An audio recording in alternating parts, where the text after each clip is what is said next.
Hello दोस्तों, welcome back to our YouTube channel. तो दोस्तों, आज हम बात करेंगे मौर्य साम्राज्य की। तो मौर्य साम्राज्य का सबसे प्रतापी राजा कौन था? चंद्रगुप्त मौर्य। आप सब जानते होंगे कौन था? चंद्रगुप्त मौर्य।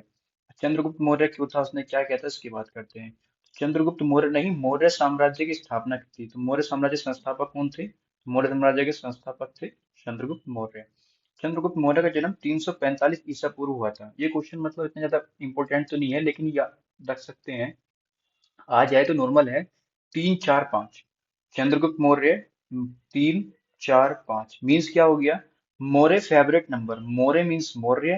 फेवरेट नंबर क्या है? 3 4 5, मतलब लगातार है। 3 4 5 तीन ही नंबर फेवरेट है जो 3 से स्टार्ट होते हैं। तो मौर्य फेवरेट नंबर 3 से स्टार्ट होते हैं। तीन नंबर है 3 4 5। ठीक है। अब चंद्रगुप्त मौर्य ने किसको हराया था? चंद्रगुप्त मौर्य का किस किस से युद्ध हुआ था उसकी बात करते हैं। तो चंद्रगुप्त मौर्य ने जो हराया था वो सेल्यूकस निकेटर को हराया था। किसको? सेल्यूकस निकेटर को। अब चंद्रगुप्त मौर्य ने घनानंद को भी हराया था। अब उसकी बात करते हैं, घनानंद कौन था, क्यों हराया था? घनानंद वह आदमी था जिसने चाणक्य की बेइज्जती की थी। चाणक्य ने बेइज्जती का बदला लेने के लिए चंद्रगुप्त मौर्य को अपने साथ मिला लिया था, अपने को साथ दिया था, और चंद्रगुप्त मौर्य की रणनीति से घनानंद को हराया था। ठीक है।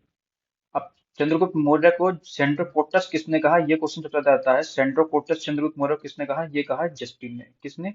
जस्टिन ने। जस्ट मौर्य को सेंड कर दो, मैंने बताया ना, मौर्य से आपको याद रखना, मौर्य को। मौर्य को मतलब मुझको। जस्ट मेरे को सेंड कर दो, जस्ट मेरे को सेंड कर दो मौर्य को। ठीक है। तो मौर्य को सेंट्रोपोटस कहा जस्टिन ने। इससे आपको बात याद हो जाएगी। नेक्स्ट की बात करते हैं। चंद्रगुप्त मौर्य को चंद्रगुप्त मौर्य किसने कहा, मतलब चंद्रगुप्त मौर्य को इसके सेम नाम से किसने पुकारा? तो सेम नाम से पुकारा था विलियम जोन्स ने। किसने? विलियम जोन्स ने पुकारा चंद्रगुप्त मौर्य को चंद्रगुप्त मौर्य कहकर।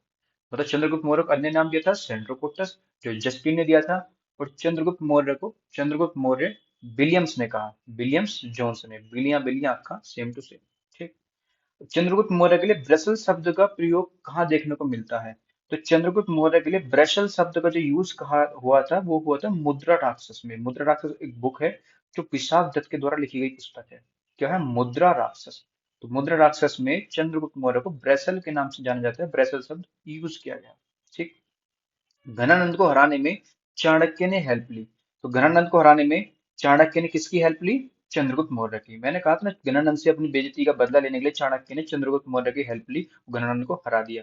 ठीक। और मगध साम्राज्य पर एक नया साम्राज्य की स्थापना करी, जो है मौर्य साम्राज्य। ठीक। मगध की गद्दी पर चंद्रगुप्त मौर्य कब बैठा? तो मगध की गद्दी पर चंद्रगुप्त मौर्य 322 ईसा पूर्व बैठा, क्योंकि 3 4 5 में तो उनका जन्म हुआ था। और 322 में मगध की गद्दी पर बैठ गया घनानंद को हराकर। ठीक है। चंद्रगुप्त मौर्य को जैन धर्म की दीक्षा किसने दी? तो जैन धर्म की दीक्षा देने वाले कौन थे? भद्रबाहु।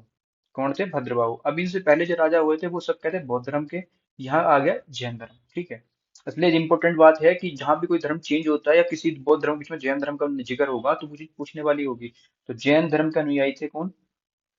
चंद्रगुप्त मौर्य। और किसने दीक्षा दी थी? भद्रबाहु ने। तो ये क्वेश्चन बहुत बार आया है कि चंद्रगुप्त मौर्य को जैन धर्म की दीक्षा देने वाले गुरु का नाम क्या था? भद्रबाहु।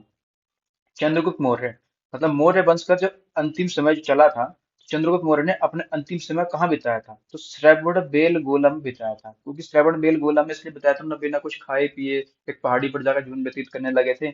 और धीरे धीरे अपने प्राण त्याग दिए थे। तो यहाँ पे जैन धर्म में ऐसा होता है, अन्न त्याग कर जो प्राण त्यागते हैं। तो जैन धर्म का अनुयायी थे, इसलिए उन्होंने श्रवण बेलगोला में अपना अंतिम समय व्यतीत किया। और श्रवण बेलगोला पड़ता है कर्नाटक में। ठीक है। चंद्रगुप्त मौर्य की मृत्यु कब हुई थी? तो 298 ईसा पूर्व हुई थी, 298 में। ठीक है। चंद्रगुप्त मौर्य के दरबार में राजदूत, जो दरबारी कवि थे, राजदूत थे, कौन कौन थे? चंद्रगुप्त मौर्य के दरबार में राजदूत जो आया था वो मेगास्थनीज आया था। कौन आया था? मेगास्थनीज। बहुत बहुत इंपॉर्टेंट क्वेश्चन है। मेगास्थनीज किसके दरबार में आया था? चंद्रगुप्त मौर्य के दरबार में आया था। मेगास्थनीज की वो भी बहुत इंपॉर्टेंट है, इंडिका। इसमें चंद्रगुप्त मौर्य के बारे में इसने बताया, उसके साम्राज्य के बारे में बताया है। सेल्यूकस निकेटर का ही क्या था? राजदूत। तो सेल्यूकस निकेटर ने इसको भेजा था। किसने? सेल्यूकस निकेटर ने। सेल्यूकस निकेटर कौन था? सेल्यूकस निकेटर आप सब जानते होंगे। सेल्यूकस निकेटर इसका ससुर था। किसका? चंद्रगुप्त मौर्य का। ठीक है। सेल्यूकस निकेटर की बात करते हैं। सेल्यूकस निकेटर को चंद्रगुप्त मौर्य ने हराया था। और हराने के बाद सेल्यूकस निकेटर ने अपनी पुत्री की शादी किससे कर दी थी? चंद्रगुप्त मौर्य से कर दी थी। और पुत्री का नाम था कार्नेलिया। क्या नाम था? कार्नेलिया। और बदले में 4 प्रांत और दिए थे, मतलब मान सकते हो दहेज में 4 प्रांत और मिले थे। शादी किससे हुई? कार्नेलिया से। कार्नेलिया कौन थी? सेल्यूकस निकेटर की पुत्री थी।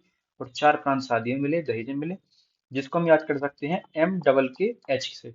जैसे आपने सुना होगा असली मसाले सच सच, MDH, तो ये है MKK H। M से हो गया मकरान, K से हो गया काबुल, K से कांधार, H से हेरात। तो मकरान, काबुल, कांधार, हेरात। ठीक है, ये चार प्रांत मिले थे। ऐसा ऑप्शन दे सकता है कि चार में से तीन एक प्रांत दे देगा, एक अलग दे देगा। ठीक है, पूछ लेगा कौन से प्रांत मिले थे, कौन से नहीं मिले थे। तो चार याद रखना, MKK H, मकरान, काबुल, कांधार, हेरा। ठीक है। प्लूटकार के अनुसार चंद्रगुप्त ने 500 हाथी किसको दिए थे? सेल्यूकस निकटर को दिए थे। सेल्यूकस निकटर कौन है? बार बार बता रहा हूं मैं, ये है चंद्रगुप्त मौर्य का दामाद और सिकंदर का सेनापति। अब सेनापति कौन सा है? जल सेनापति, थल सेनापति? तो यह है सिकंदर का थल सेनापति। तो जल सेनापति कौन था? जल सेनापति का नाम था निर्याकाश, जो आपको पहले पढ़ा चुका हूं मैं। ठीक है। तो यहाँ पे चंद्रगुप्त मौर्य का काम खत्म हो जाता है। अब एक नया साम्राज्य, चंद्रगुप्त मौर्य का उत्तराधिकारी कौन होगा? बिंदुसार। बिंदुसार क्या क्या करता है, मगधी गद्दी पर कब बैठता है, वो हम नेक्स्ट वीडियो में बात करते हैं। ठीक है, वीडियो अच्छी लगी हो तो वीडियो को लाइक कीजिए, चैनल को सब्सक्राइब कीजिए और बने रहिए हमारे साथ। धन्यवाद।